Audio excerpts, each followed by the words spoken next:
Hello everyone, welcome to ESPN F1 Weekly. I'm Mark Donaldson. Plenty talking points this week to discuss with ESPN F1 assistant editor Chris Medland in London. Chris, after that public scolding of Fernando Alonso, Luca de Montezemolo's been in the news a lot again this week. So any more slapped wrists? Yeah, there's been a few more actually, Mark. It's quite funny. Luca de Montezemolo seems to go through sort of spells where he likes to put his view across and have a say on a few things going on in the world of Formula One. But he's also been doing the same with his team, because obviously we had the Alonso scolding and he sort of pushed that again slightly, just gave his reasons for being so outspoken and saying that there were some outbursts from Alonso he didn't like. Then he gave Felipe Massa a bit of a warning, saying that his seat's not safe and that he needs to deliver results, and that he told Felipe that. Similarly, Stefano Domenicali got a bit of backing from de Montezemolo, but it was tinged with a hint that he too needs results. And then he moved on to the FIA and sort of blamed them for not being strong enough with their punishment of Mercedes earlier this year, before threatening, as he seems to do every year, to leave Formula One if it wasn't relevant to Ferrari. So yeah, there's been plenty of sort of shots fired from de Montezemolo, just to keep everyone on their toes. Yeah, looking forward to next week's instalment as well. Now, the Indian Grand Prix has been dropped from the calendar next year, but it is only a temporary measure. What's the reason for this, and are any other races at risk?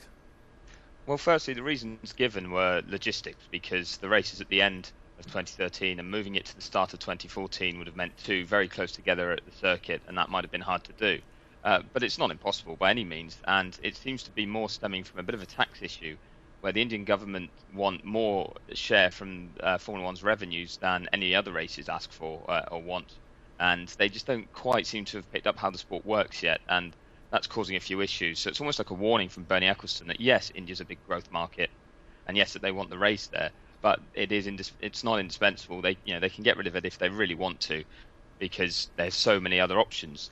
It's a bit of a hint somewhere like Russia that's new. Just because you're coming onto the calendar doesn't mean it's guaranteed and that your future's going to be safe.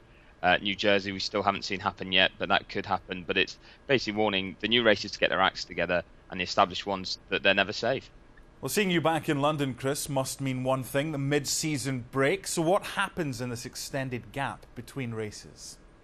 Well, it's a really quiet spell in terms of news. It makes our job a lot harder trying to find the news. Fortunately, we've been at the races in the lead up to this break, so you get to speak to a lot of people and find out what they're up to. But the teams are forced into a 2-week shutdown, where they can't do any sort of manufacturing or development activities with the car.